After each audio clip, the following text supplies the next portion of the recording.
Hello and welcome back to Emily Cat 176. It's Friday. Another week's gone already. And of course, as normal, I've got a show to go to on the weekend, which I will talk about on Monday. But today I'm talking about books.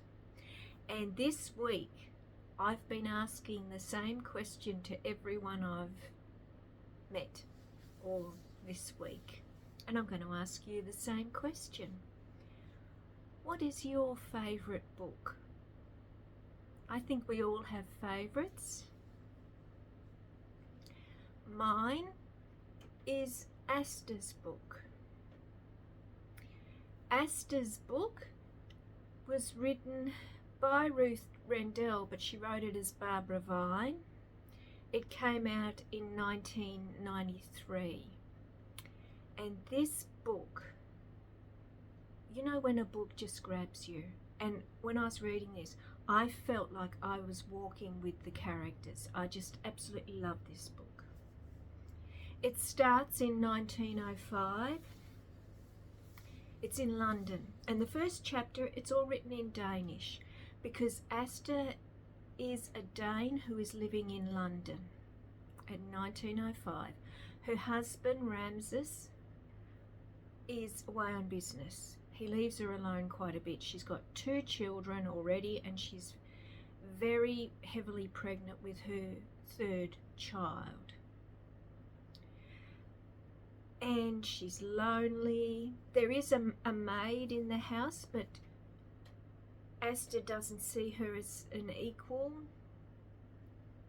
We're talking about 1905. There were different people who saw things differently then. But so she decides she's going to start a diary. She's always written in diaries, and she will do so until near the end of her life.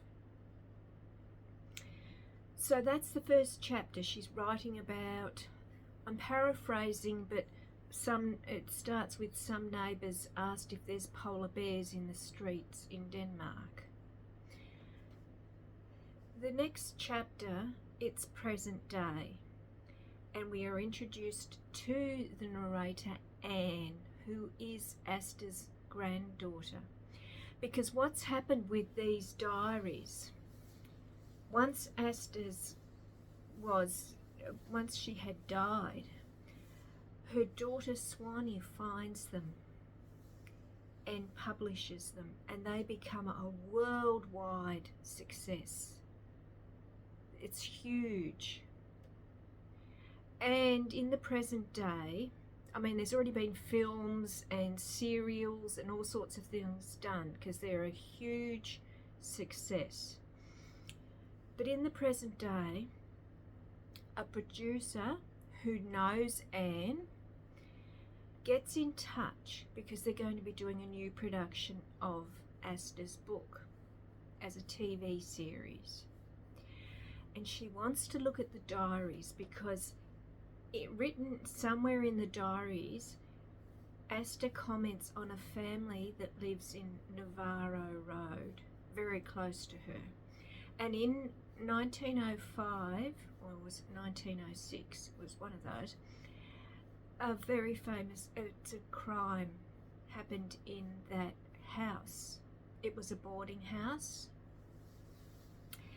and a woman was found with her throat cut.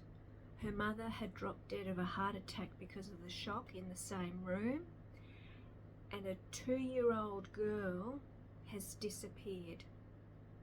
Before the bodies are discovered, the next morning she goes down, the maid Florence gives her breakfast, and the last Florence sees of this little girl is she's going up the stairs and she's never heard from again. Very good story, very good story. I'm not going to tell you any more, but this is how it starts.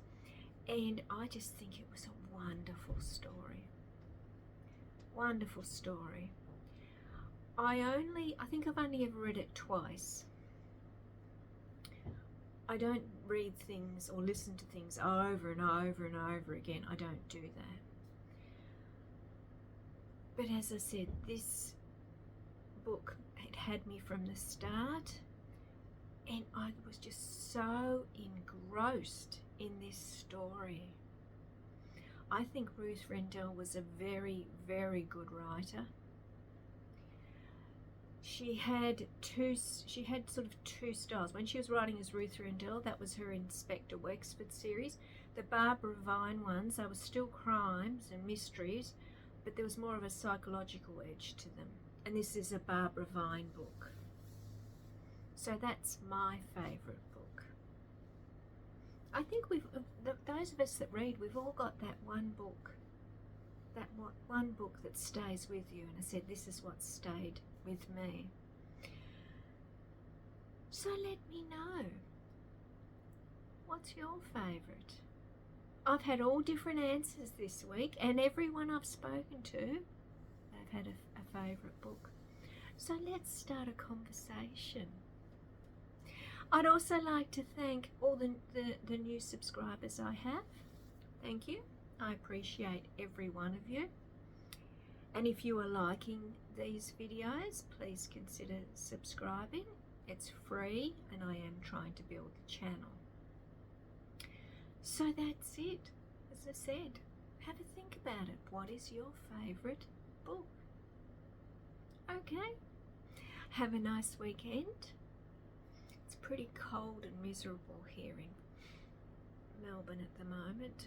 It's freezing at the moment, I think. But anyway, won't stop me going out. So enjoy your weekend, and I'll be back on Monday. Bye.